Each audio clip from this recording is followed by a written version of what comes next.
For those of you who know me, you know I am an ardent follower of Jesus. And I thank you for following my videos and considering the truth wholeheartedly. I've done meticulous research into the things that I discuss. And I always get to the bottom of things. I always start off close to the truth and I get to the exact truth. And the exact truth of gang stalking is like this. There are 5 things we must consider, and there is a triangle. Consider it a triangle and 2 dots. The dots are the philosophies. You have the philosophy of Zionism on one hand, and on the other hand, you have the philosophy of occultism. And the main institutions or organizations that are doing this, first and foremost, masonry at the top. And at the sides, you have big pharmaceuticals, and you have the government. Everything else, obviously these things are connected, that's why it's a triangle. Everything else is the infrastructure of these groups, and the philosophies fuel them, control them, oversee them. I am vehemently opposed to oppression, to institutional oppression and repression. These people are incorrect. And I know that there are those of you who are going to be very facetious. You're going to take this extremely serious matter and you're going to poke fun at it. I've had people who say, well, your presentation matters. And I brought this up years ago, when a woman is raped, for example, do we say, well, because you are hysterical, we're not going to take you seriously? Because you're upset, we're going to send you to the psych ward? Well, sometimes they do. Isn't that sick? Isn't that awful? That we live in a society where you will be ignored, if you say the truth in a way that agitates the listener, in a way that offends or bothers. And that, my friends, is a form of hiding behind white social norms. So I've heard different ways of describing stalking, organized stalking, cause stalking, government stalking, psychiatric stalking, covert stalking, community stalking. And I move to call it masonic stalking. Let's lift up the dress of these bisexual dogs who believe in dualism, who believe in an androgynous deity, the Baphomet. Let's lift up their dress. But keep in mind, masonry is just like the military, it's just like law enforcement, it's just like everything else, where you have a bunch of people who don't really know what's going on, who are out of the loop. And then you have people kind of higher up and people lower up who are in secret societies who have a better idea. So the higher ups are Luciferian dogs. And the people down low, they're just confused. And depending on the lodge, just depending on how early on they are introduced to the Luciferian doctrine. By the time you get to the 31st, 32nd, and 33rd, which I've heard that you have to pay $1 million to be a 33rd degree Mason. I don't know how true this is. I've also heard that people get honorary 33rd degrees. That reminds me. Let me get this name for you right fast.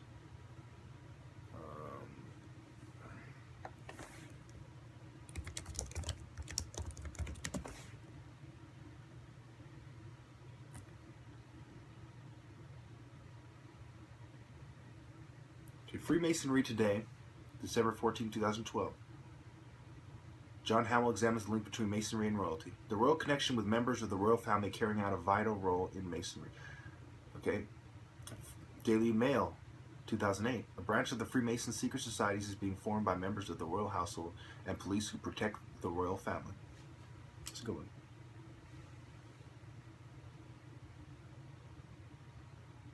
Okay. It's by Sarah Oliver. Daily Mail. Freemasons open a lodge at Buckingham Palace, but the Queen isn't amused. And the decision to call it the Royal Household Lodge has put them on a collision course with Buckingham Palace, as has their plan to co-opt the royal cipher, heir for their regalia, to underline their connection to the Queen. So it goes on and on and on. Okay, so there's also a degree.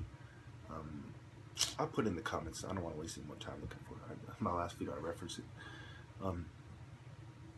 There's a degree that has to do with you being a member of the royal family, which obviously is more respected in Masonry than other degrees.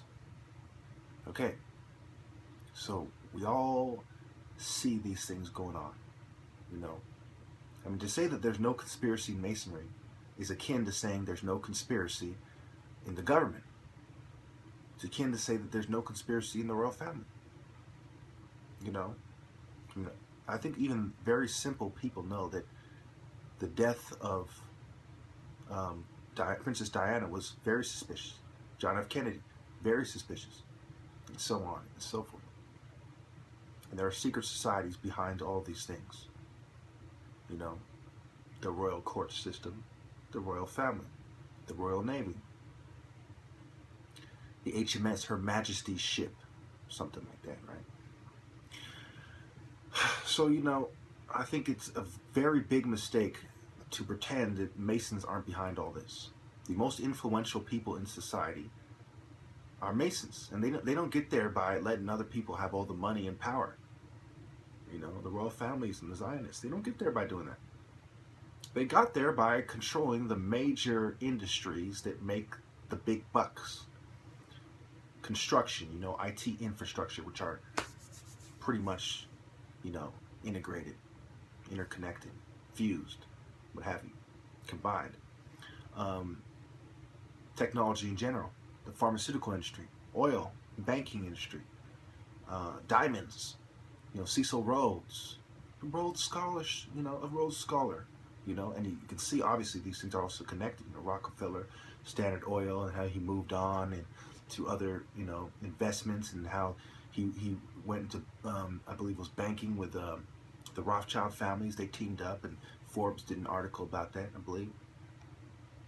And so all these things are connected. All these industries are connected. They're owned by the same people, the same greater network of people. You know, if that's not a conspiracy, then what is? If that's not a criminal conspiracy, then what is? I mean, we can argue semantics here and legality. You know, if they legalized rape, for example, could you still describe the rapist as a criminal? You know, semantics, right? I mean, I would, but the police, they would say, well, technically they're not criminals, and they think it was all funny. They think it was funny, you know? But they're criminals. You know, big pharmaceuticals, criminals. You know, people work for the FDA, and then just so they can get a cushy six-figure plus job, you know, working for big pharma afterwards. You know, Eli Lilly and Bush, look at the connection. He was on their, you know, he's one of their executives, you know, the board of directors and what have you. You know, look at Pfizer Global Security, how they work with law enforcement to, you know, regulate, and retired law enforcement professionals on record. They said that in their commercial. I played that in my videos like 2012, 2013, where they control the drug trade. Look at the DEA, the CIA. They control the drug trade. They determine who gets locked up and who doesn't. And it's very political, and a lot of times it comes from above. The orders come from above, and they carry them out. And the people above are the drug dealers. I mean, it is absolutely a criminal society that we live in. And there is a demonic triangle of gang stalking. Masons, the government, big pharmaceuticals. The infrastructure is the mental hospitals, the psych wards, psychiatry, the nurses, the therapists who take their side, the psychologists who take their side. I'm not saying all of them do. I'm saying there's ones that do. Then there's ones that honestly don't, and then there's ones who are controlled, who pretend they don't, to be controlled opposition. Never underestimate the power of controlled opposition. And then the government, and then there's controlled opposition to the government. Masonry, there's psyops, and controlled opposition to masonry.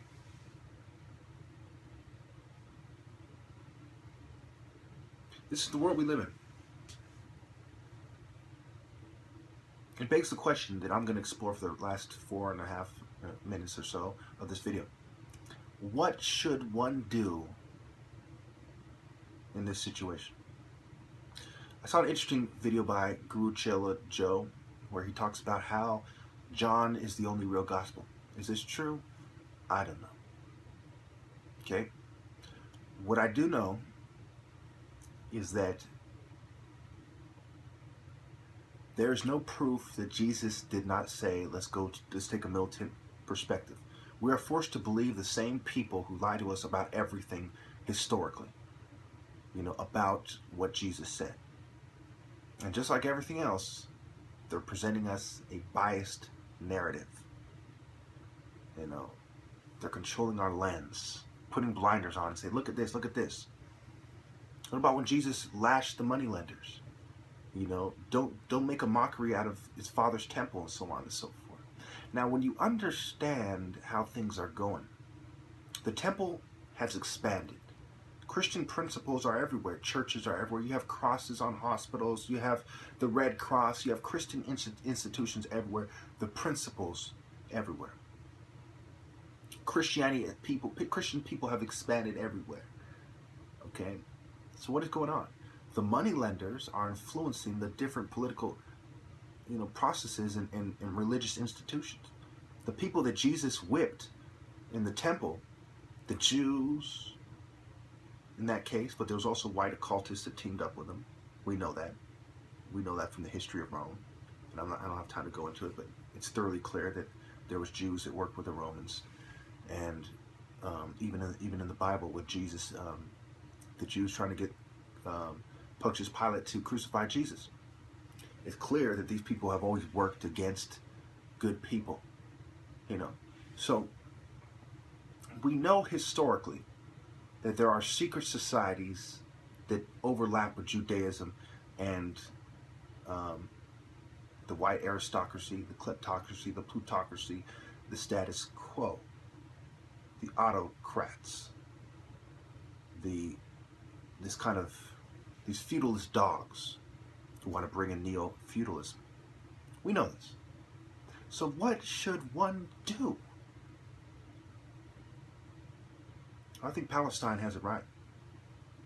I think you're supposed to fight these people. I mean, do we wait until we are living like Palestinians, disarmed and, trying to smuggle in arms to resist these people? I mean, what should we do? We should fight back.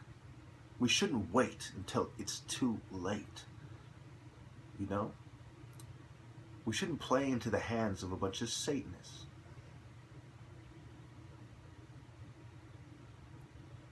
There's no reasoning with these people. There's no making a major movement that is uncontrolled against these people. They will make sure that the honest members who have the most power are removed and replaced by puppets. They will give them AIDS. They will kill them with poison, car accidents, shooting, a fucking light. They'll say the lightning struck them. They'll, whatever happens to them, rest assured that it was on purpose. What should one do? We should fight these people till the end. In Palestine, you see this, there's a lot of controlled opposition, there's a lot of collaborators, but they're still fighting. The Palestinians are some of the most noble people on earth in that regard, is that they fight, and they fight. And they get killed, and they get beat up, and they get tortured, and they get imprisoned for ridiculously. They get thrown in jail, no one ever sees them again, in many cases. Little kids, and they fight, and they fight. And they keep fighting. First intifada, second intifada, third. And they keep fighting. 67, fighting. The 80s, fighting. I'm out of time, but I think we can all learn from the example of Palestine. Thank you.